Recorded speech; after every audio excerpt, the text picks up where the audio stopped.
Welcome back to A Little Faith. This is a podcast sponsored by the Williamsburg Christadelphian Foundation. A Little Faith podcast explores both the challenges and hope of living a life of faith. This is our fourth special podcast covering faith during COVID-19, and this episode is focusing on the perspective of some wonderful young people from across North America. We are catching a number of people's perspectives about how faith is being impacted or how faith is helping us navigate through unprecedented time in uncharted waters with the global pandemic that's happening. So where are you in the world, Kayla? So I live in Mentor, Ohio. I am currently a college student majoring in education. I'm Ani Beeler, and I'm living in California, San Diego, California. I'm currently 18, so I'm a senior in high school, and I may not graduate officially, but we're just gonna go with that. I have lived outside of the country and in Arkansas and now obviously in California, so I've been in a couple of different cultures. Your name is Jacob Lloyd. How old are you, Jacob? I am 20. 20. And you live in New Hampshire. That's right.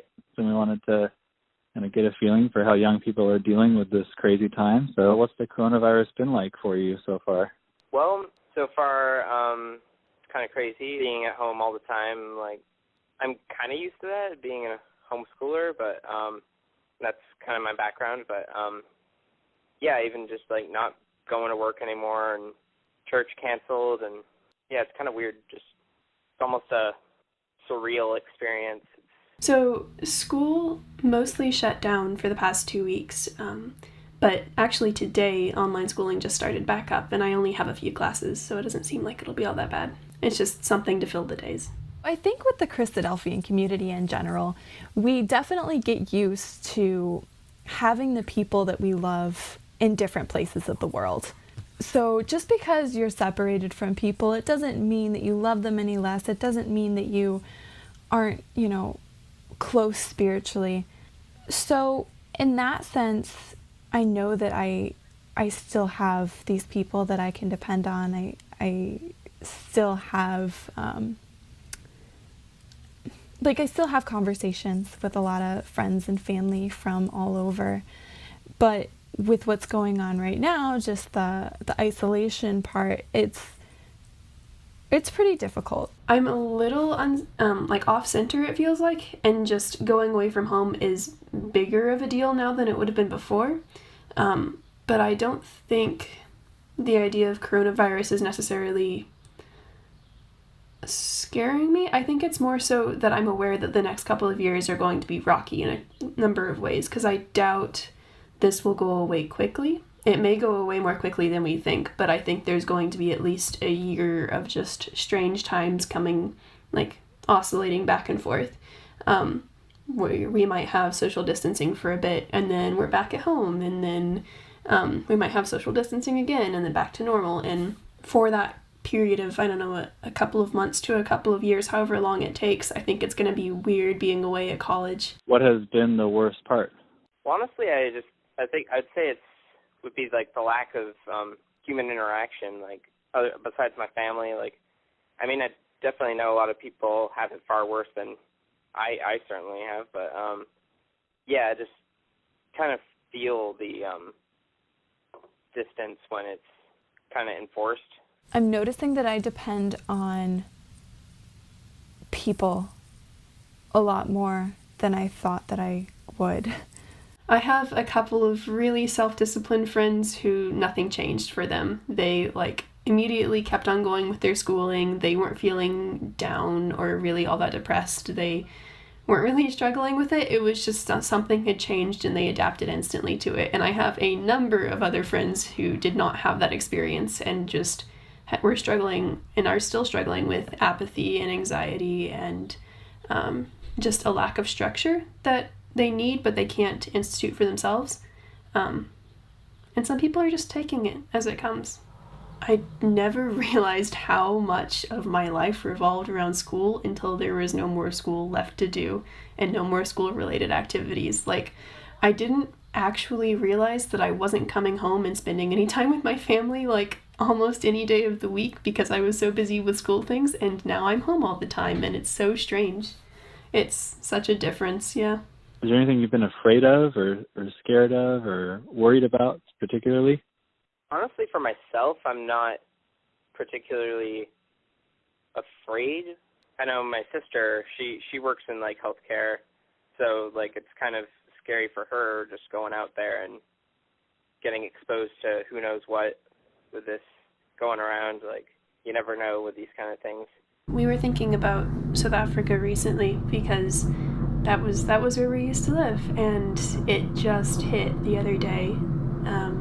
They had, like, last week they had something like 24 cases, and I don't know what they're up to now, but like everybody's packed in close quarters there, and it's just, we're feeling really thankful that we are able to keep separate, like you were saying, and are able to social distance, but we're also just kind of terrified for the people that are not able to, because it's going to spread like wildfire, and that's like a really, really dark thing to think about, just because it becomes a number of people who have it or are going to have it or who are going to die, and that's a really scary thought. The social distancing is so, so important, and there have been a number of people that I've, like distant friends and closer friends that I've noticed haven't really been following those guidelines just because they're very focused on, I guess, themselves. I want to go outside. I need to be free. I need to not have to worry about this, and it won't affect me. So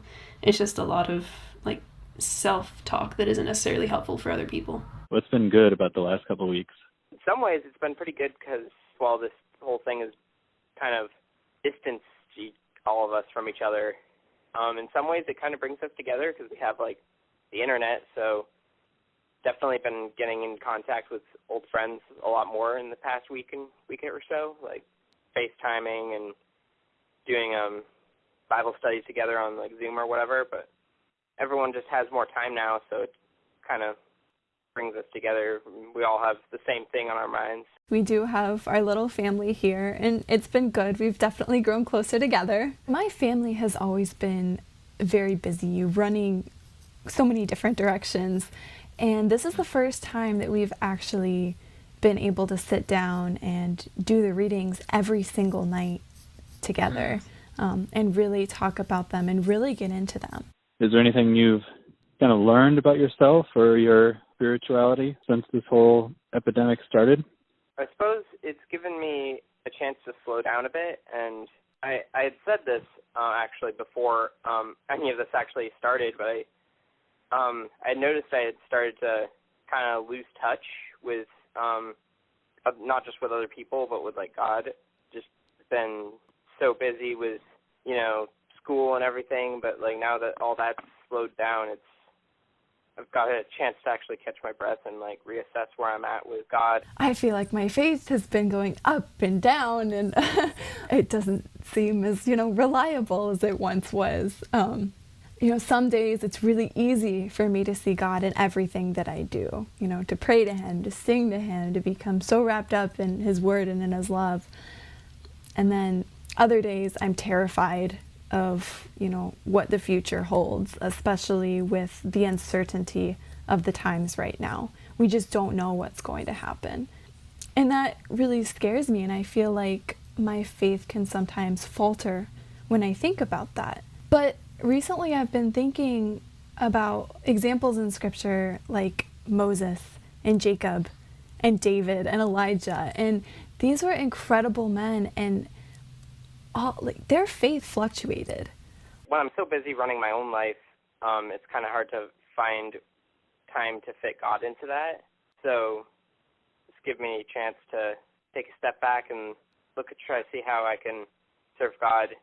Even it's kind of a tricky challenge because I was actually part of an outreach group called P2P that we were all planning on going to South Africa to do some mission work this summer, but because of the virus and everything, that was all canceled. So I'm trying to figure out how I can best serve God from my living room or whatever. One of the biggest things that I've been realizing very slowly is that with the way we prioritize our lives, it's very, very easy to let God slip to the back because you just don't have time. But now we have all the time in the world, and all of our excuses or all of our explanations have been stripped away. And it's really made me come to terms with the fact that I am not making time where I ought to be, and now's my chance. And I think that's just, it's a wonderful thing that we've been given this time to recenter. And I plan to use it now that I'm aware that I wasn't before. At the center of faith for me, I think that relationships are a huge part of it. And I'm realizing that when I'm not as close to the people that I care about, my brothers and sisters and, other friends of like faith, when I'm not as close to them, I feel farther from God. I have had some really amazing conversations with people who have told me exactly what I needed to hear right when I needed to hear it. And I truly believe that was in a way, God telling me what I needed to know in order to become a better person, in order to serve him in the best way that I possibly could. And so I'm realizing that when I am not hearing from other people, like what their perspectives are, or when I'm not hearing them or listening to them, I feel farther away from God. So a couple of years ago, we had an Onesimus class that I think John Launchbury taught. And it focused on a lot of things, but one of the things it focused on was meditation, and he assigned homework related to that, and we had to learn how to start just finding peace and calm within us and learning to extend that to listening to what God has to say. And I want to get back to that, because that was a wonderful period in my life where I was able to just listen for, I don't know, an hour, maybe a couple of hours at a time, and now I have all of this time that I can listen. I just want to be in constant communication with our Father and with his Son. There's so much pain, there's so much death, there's so much going on right now. And not that wasn't going on before, because we know that it was. But I think with the media coverage of this, it's amped up so much more. And this is what everybody's focusing on. So I find myself, counting my blessings and being so grateful for, the health that I have, the safety and security that, my family and I have, the technology that allows us to stay in contact with people from all over the world. That's amazing. You were saying you were feeling a bit frustrated, that you wanted to help people and you didn't know what to do. So what have you been doing to feel or be more helpful? So I researched a whole bunch of different things that I could maybe start doing. And the one that I feel like really pulled me back into the week, and knowing where my Tuesdays and Thursdays are at the very least, was working in a food bank that I found just half an hour away. And I signed up to go work there, and the first day that I came on site, I had like a bit of a speed run orientation, and they told me that they were missing out on a whole bunch of volunteers because most of the volunteers were older people, and they have to work directly with the homeless who have less access to like personal hygiene products or even soap or water and all these different things. So a lot of people are scared that it's going to spread to them if they volunteer at those sort of places. But I figured, since I was younger and I was going to take precautions, like we wear masks and gloves at all times, that it'd be a gap that I could fill, and it turned out that it was. And there's still a whole bunch of people over the age of 50 and 60 that are really, really brave, I personally think, that are out there helping and volunteering and being cheerful and interacting with everybody, and it's really wonderful. It's been a really, really lovely experience. Well, I suppose a good start would be to look and see how we can encourage others who are in the same situation. Just like even spending a minute to just call someone up and see how they're doing, and can definitely brighten their day. It was something that I was experiencing last week. I felt really cooped up and trapped, so I just ran out for a hike on my own so I could just, I don't know, see something lovely and feel connected to God and just find a safe spot for myself outside. And it was just really wonderful because while there were people out, everybody was social distancing. That was fine.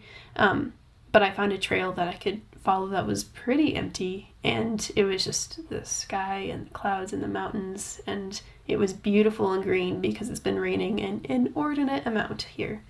So it's a really, really lovely way to connect back in.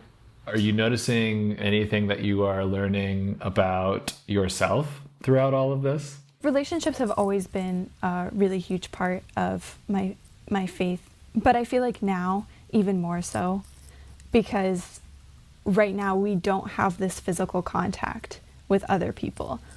It's not like we can go somewhere every Sunday and be uplifted by, all the people who are surrounding us.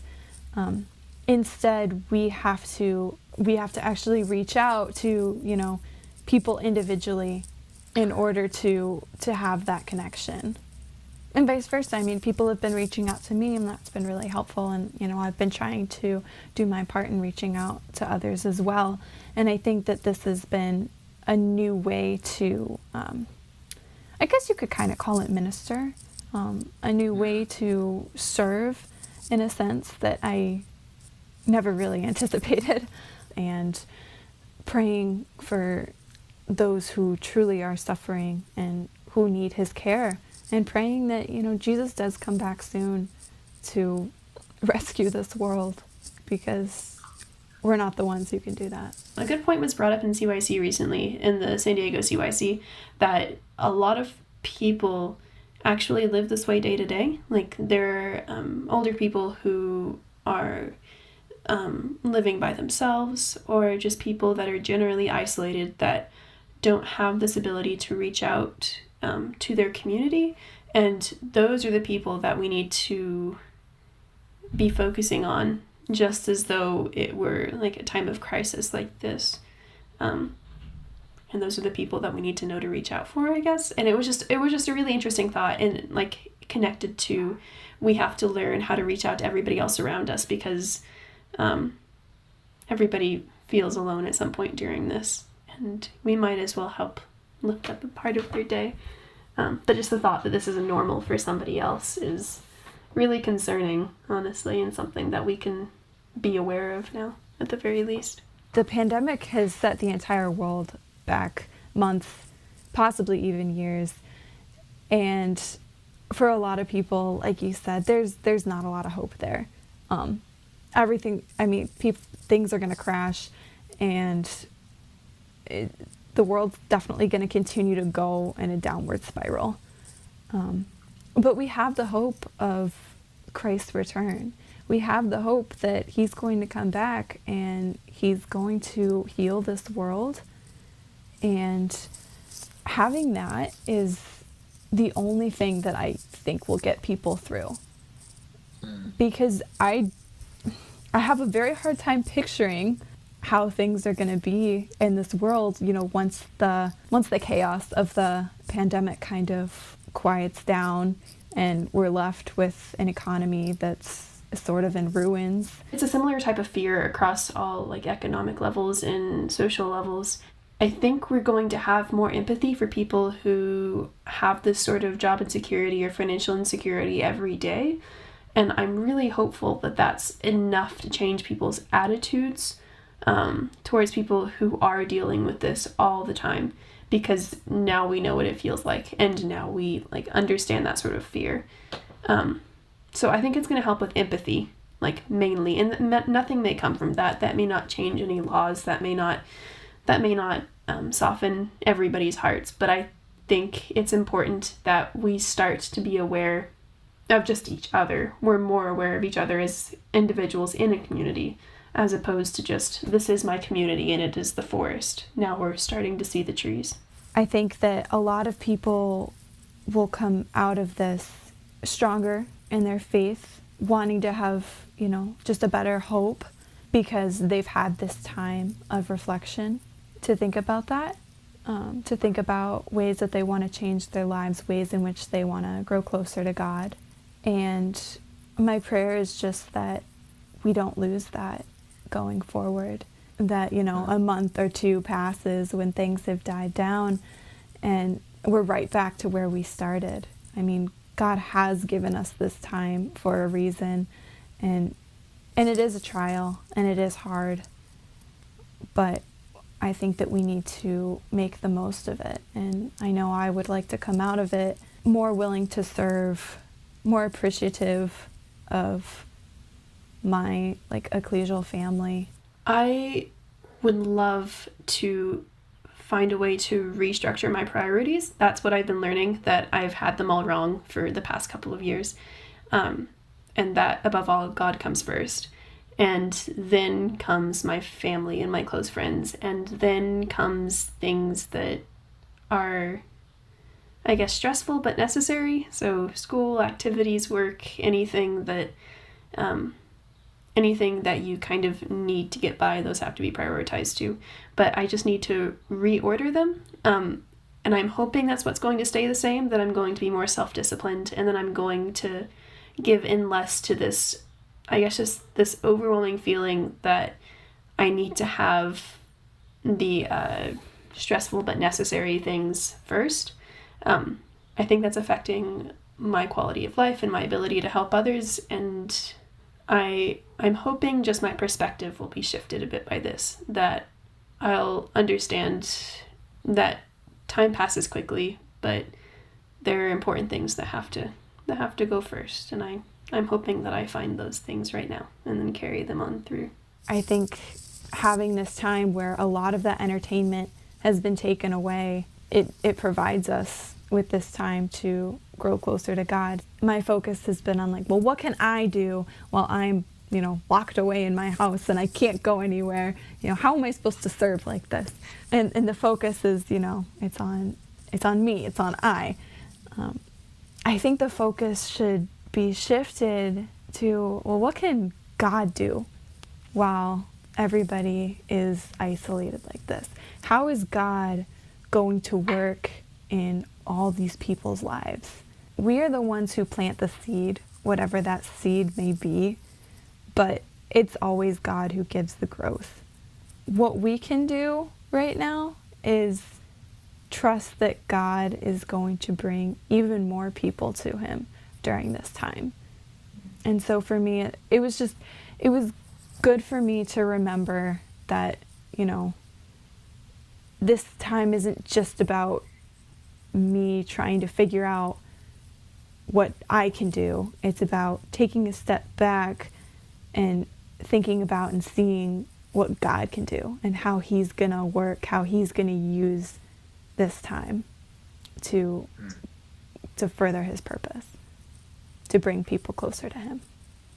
That is a hard perspective to adopt, but I mean, that just speaks to your rich wisdom and why we're talking to you and why this conversation's happening.